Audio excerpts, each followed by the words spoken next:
Hello and welcome to Everybody Pulls the Tarp. I'm your host, Andrew Moses. With me today, I've got a very special guest, Coach Tom Allen, the head football coach at Indiana University. Welcome to the show, Coach. Andrew, thanks for having me. Excited to be here. Oh, it's great to have you. As I was sharing earlier, I've been so impressed with what you've done with the Indiana University football program the last few years since you've been at the helm. Looking forward to talking all about it with you over the next 20 minutes or so.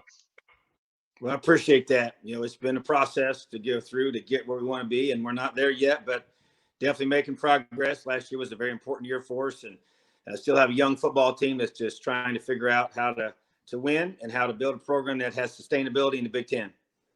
Sure, and the mantra of this show that this show is predicated on is the everybody pulls the tarp mantra, and this is a philosophy that I have that great teams are powered by individuals who go above and beyond the boundaries of their job description. And you have a mantra that you lead the Indiana University football program with as well, called Love Each Other, LEO. Talk Yep. about that for a minute and what that means and how that defines the program a bit. Well, it's very important to me. It's very important to our players, especially as they've come here. They've been recruited to that mindset, to that culture. I just learned many years ago, if you want to do something special in an organization, in a team, and in anything in life, it's going to take a very unselfish, a mindset that says, I don't care who gets the credit because it's not about me.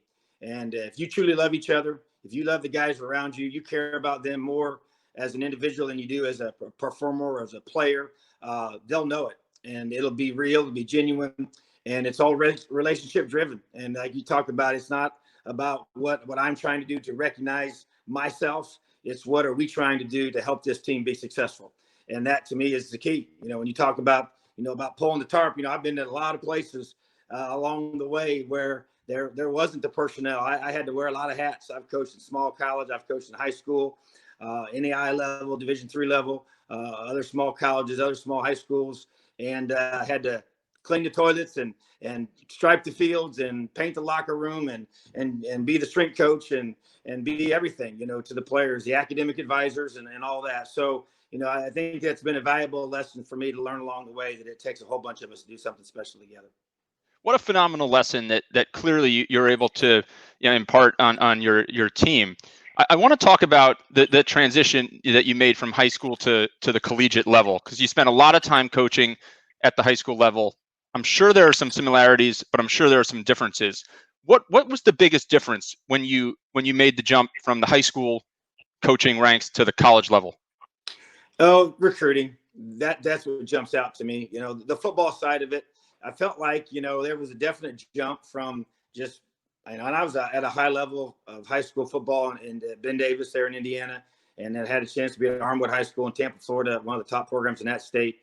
So it was really around two really high level programs, but it was a jump, to be able to go schematically. There's still more, you have more time with your players. Everything's a little more advanced and more involved, but the recruiting piece is really, truly the big difference. And, recruiting at the small college level was a great learning time for me, because you have to recruit so many guys. I mean, we bring in 50, 60 guys in a class, at the smaller college level. And so learning how to build relationships and to be organized and to be able to evaluate film and evaluate players and have to project, this player, that player, especially when you're trying to find guys maybe that haven't been maybe highly recruited, to those levels. So, but that to me was the big difference. And as I kind of made the climb, the levels, I thought the jump from when I went from the 1AA level to the Division I level there to Arkansas State, I felt like that was kind of a chance to really grow and stretch myself from a schematic perspective. And then once we went from the Sun Belt to the SEC,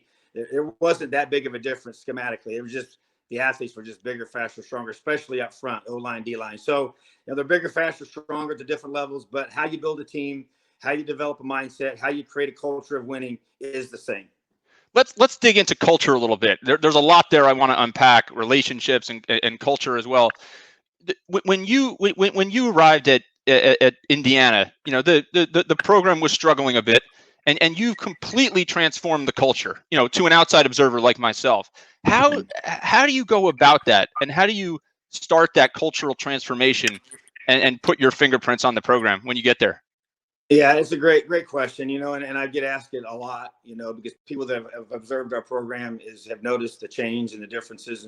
And I think the biggest thing for me, you go through that word culture is an interesting word. It just used a lot in organizational leadership type conversations and in any kind of business or whatever when you're trying to deal with people. And the way I define it is, what do you feel pressured to do when you join that organization? So when we bring a player into our team here at Indiana, what is he pressured to do? That's your culture. What is a coach pressured to do when he joins our staff? That's the culture. And for me, I want players that feel pressured to do the little things right, to care about their teammates, to truly love the guys around them, to be willing to come early and stay late, be willing to do the little things that we know it takes to be special in this profession, in major college football, and those kinds of things that guys do behind the scenes that no one is able to see at times. The same with coaches. Are you pressured to come in and be a great husband and father when you get on this staff? Or are you pressured to go out and do things when you got some time away and you're not with your family? I want a culture where our coaches are great husbands and fathers, and also tremendously high level leaders. And so if you're going to be that way, you better spend your time away from us growing those skills and investing in your family and reading good books and filling your mind with things that are going to allow you to become an elite individual. And I tell our team this all the time: your products are the books you read, the music you listen to, and the people you hang out with, whether you're a coach or whether you're a player. It's what you fill your mind with and who you associate with, because that shapes who we become. I believe that with my whole heart. And we talk about that all the time. I am a very strong believer that you have to have a plan for creating what you want. Doesn't happen by accident, doesn't happen by chance. It has to be attacked, it has to be formed, it has to be shaped every single day. So when did you know, or are you still working towards that culture? I guess, when do you know that the culture is starting to take? Is there a Well, moment? yeah, there is a moment, and I think it's about when the players start personalizing it, when they take ownership of the team. Because to me, it's always has to be coach led, but then player driven.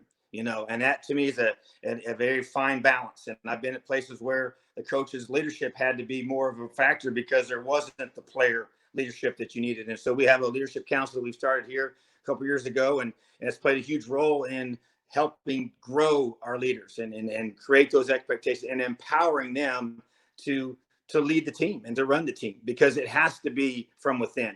And that doesn't just happen overnight. And we're not there yet. We're still getting to the point now. I thought we made strides last year, but I want to see us to make more strides where this team is truly led by our players. And that to me is, I think in this culture of young people, they're not as comfortable confronting their teammates as maybe people have been in the past. I think it's partly with communication.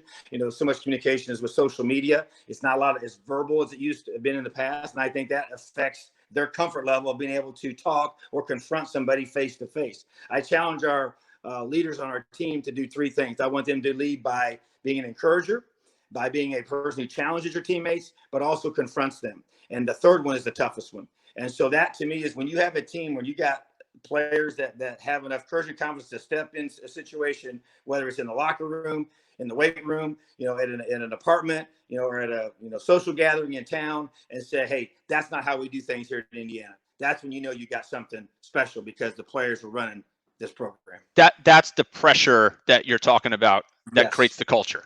Yes, It's that's this absolutely it's this self-created pressure.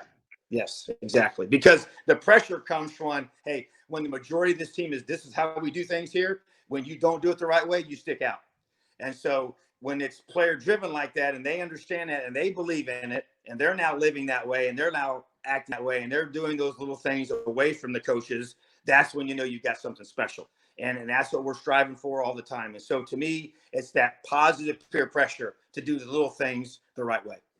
So I'm curious, Coach, how much of that can you change the existing roster to act and believe, versus how much of it do you have to recruit, and does it take time to build the pipeline of that type of person, those types of individuals who are going to drive that culture that you look for?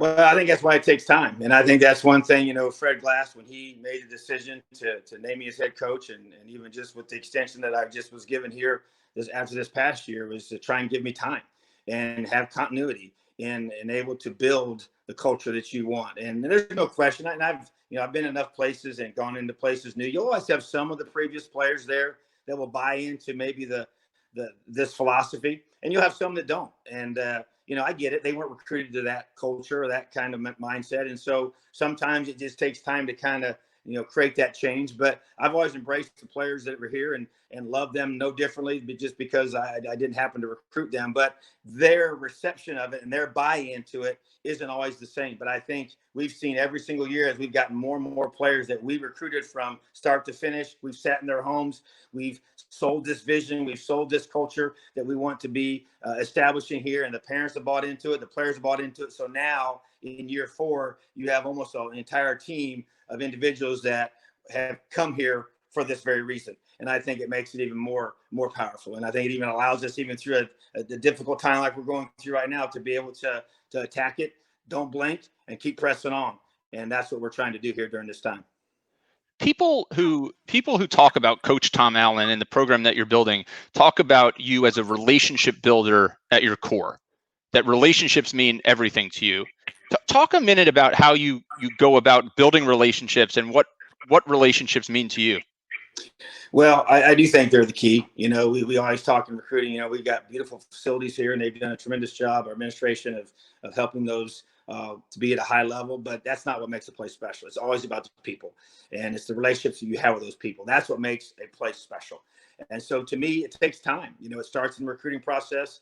I talked to a young man last night for almost an hour and 20 minutes on the phone, about just life, about things that matter. And that to me is what I love, because I feel like that I'm a football coach, and I get it. We have to win football games to stay in my job. I understand that. But if that's all I'm doing, if that's the extent of it, then I feel like I failed. And so to me, it's so much more than that. And I really believe that this is my call, and this is what I was created to do. And I want these young men to have a life of purpose. I want them to live a life where they know, man, this is why the good Lord put me on this earth. And I'm a strong man of faith, and I'm not bashful about that. I don't force it on our players, and I don't tell them what they have to believe, but I tell them this: I want you to know what you believe and why you believe it before you leave this program, and learn to live your life with conviction and purpose and passion. And those are conversations we have, and the things that matter way bigger than football, because I believe when those things are right, football takes care of itself. And we're going to be fundamentally sound. We're going to be strong. We're going to be tough. We're going to play hard. We're going to be physical. And so, but when the heart's right, and when the connection is with our players is right, and they know I love them way more as a person than as a player, then everything changes. And does that inform how what you look for when you're on the recruiting trail? Because I know you're looking for talent. But what are you looking for in those individuals as people that you're trying to identify that I can work with this? Sure, and you're right. You have to have base level talent to play in this conference, and we know what that is. By each position, and then you say, okay, now who fits with our culture? Who cares about? And this is what I'll tell recruits this, and I'm looking for a young man. The things that we value and the things that we care about. When you care about those very same things, that's a good fit. And so that's what we're looking for. So we talk about, okay, is education important to you? Okay, because if it's not important to you and your family, then you're not going to fit well here, because you're going to go to class. It's non-negotiable. You're going to do the little things we ask you to do to get your education, get your degree. Okay. Number 2, I care about developing you as a man. I believe strongly that I'm going to be the finisher. Our program is going to be the finisher of this young man's character development before he heads off into the world.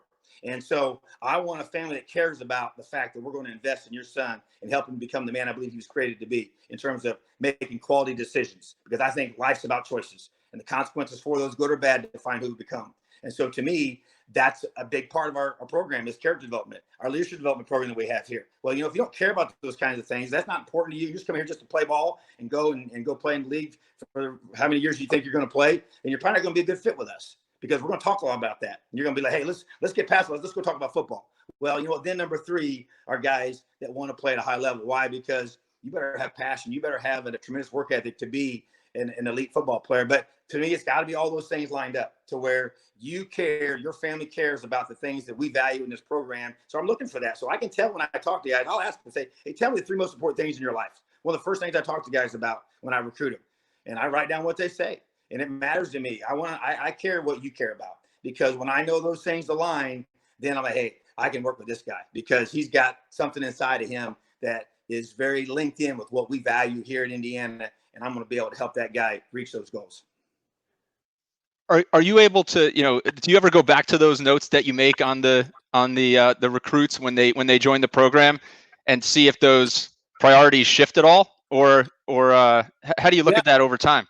Oh, I do, because when I meet with our players in the spring, and what I do, I meet with every single player on our team. And as a matter of fact, this year we had to do it on FaceTime and Zoom, because we weren't able to be together during that time of the year. And so, but face-to-face, one-on-one with each one of our players. And once again, every year I ask them, give me your three, and I do, and I write them down, and I keep them in a binder, and I know what the kids say from year to year to year. And sometimes they don't waver on those, and sometimes they change. And for me, it's like I want to always make sure that in your heart who you want to become, because kids things can sometimes change, but a lot of those things don't change. And so when they say, hey, this is something that's really important to me, I'm gonna say, well, how are you doing in that area? How would you describe that whatever one you just said? How is that going? Are you where you want to be, and how can I help you get where you want to be? And so once again, it's got to be about bigger than football. I mean, that's what I'm saying. When you talk about having a purpose-driven life, I mean, it has to be something bigger than just winning and losing a football game. And so that, to me, I think that's that relationship part. That's the connection. And so it's accountability. We talk about accountability, toughness, and love in this program. That's our three pillars of our culture: accountability, toughness, and love. And when you meet with players and you talk with them and you spend time building relationships with them, you can hold them accountable because you know what they want and the reasons why they came to Indiana. And I got to make sure every single year we're still working towards that goal of whatever it is they have for themselves, because everybody's a little bit different. But that allows me to connect with them. And it takes time. It takes me 2 or 3 weeks to meet with every single guy. And but that's important to me, and I'm always going to keep doing it. And I try to meet with our guys as much as I can. Yeah, it takes a ton of time to build relationships, but to me, it's worth it. Let's shift to the field, the locker room, the training room, the video room a little bit. One of the things that I think people are always amazed by is how much work goes into being a big-time college football player. And people see the product on Saturdays, and they see some of the film of practice. But talk a minute about some of the things that people don't see that these players go through on a daily basis to put that product on the field.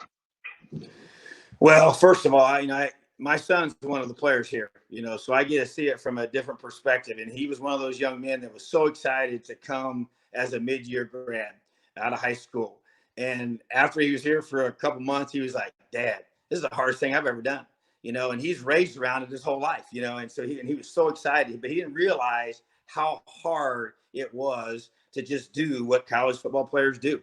And, being able to manage your day and all the academic demands that they have, and being able to go through and go into class and having their tutors and having their academic advisory meetings and having all the homework that they got to do. And then they got to go lift weights at this time. And then they got to go and be in to rehab and get your body right and be able to rest and recover that proper way. And then go all the different things you got to do. And you got to get up and do it all over again, and the amount of just time you spend in the training room, in the weight room. Then you try and do the extra film study. Then you try and do the extra skill work that you're trying to get done as a player. And then you're managing all the stuff that you're doing academically at the same time.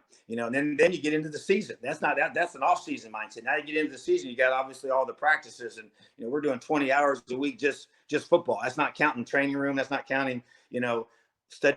We don't do study tables. We do them by objectives, which means once you get your objectives done, you can be able to move on to the next ones. But at the same time, they spend a lot of hours with our academic staff. And so, it's just a ton of time that you spend, especially when you start mixing in the whole taking care of your body piece, and the rehab that you have to have, and even just to try to stay healthy, even not when you're talking about to recover from an injury. And so all the things that you have to do to take care of your body, to be able to keep it at a high level so it can handle all that you're throwing at it all the time, is very, very difficult. So once again, it's about, tremendous amount of support staff, people that no one, ever get to be seen on television, that are behind the scenes, washing all the clothes and taking care of all the equipment and doing all the sessions in the training room and doing all the sessions in the academic piece and the food services and everything that goes into all this. And that just so many people, but there's no question. It's a huge endeavor, great opportunity, but a huge blessing to be able to be a Division I athlete and a Division I coach. It sure is. And Coach, I want to let you go in a couple minutes here. I know you're super busy, but I want to ask a little bit more specifically about the current time that we're in. You mentioned the Zoom and the FaceTime. How are you guys navigating this current climate of social distancing and navigating that and keeping the program together? Yeah, it's been challenging for sure, but it also exciting because it excites me anytime we get a chance to overcome adversity and to see the culture of your program rise to the top of a tough situation. And so but technology's been huge. I mean, I can't imagine. I was having this conversation with one of my recruits yesterday and just saying how you imagine what we would even be doing right now if we didn't have all this technology to create the face to face, and even what we're doing right now. To be able to have meetings in this nature with the Zoom piece and position meetings, team meetings, unit meetings, staff meetings, all of me. I'm about zoomed out right now. So I've been in a million different Zoom meetings, but it's allowed us to be able to move forward. And we have kids all across the country, and it keeps them connected. It keeps them, energized. It keeps them, mentally in a better state than if they were totally isolated and couldn't see anybody that they were, linked up with as a teammates, and just trying to keep everybody moving forward. And everybody's in different spots. Some guys can do more, some guys can do less physically because of what they have access to. But our whole message from the beginning is, hey, whatever you can do, maximize it. And we've had a lot of great time, I think, to grow mentally in our film study, which we do through Zoom, and our meetings we're able to have. The position work and the skill work, yeah, that's going to be, we've lost some of that by losing spring practices and losing workouts that we have not been able to have together, but we'll be able to make up for that, good Lord willing, here in the next several months. But bottom line is, it's been a challenge, but we're all in the same boat. Everybody's got the same situation. So I guess we're going to find out real soon here who's taking the most advantage of it. Well, Coach, your 18 wins in the first 3 years at the helm, or the most of any first 3 years for any Indiana coach in history. You had the team in the top 25 for the first time, I think, since 1993. You have this program on the right track, and we're all rooting for you for continued success. Thank you for making some time to join us today on Everybody Pulls the Tarp. Well, hey, Andrew, I really appreciate it. It's been a pleasure to be on your show. Have a great rest of your summer, and LEO. LEO.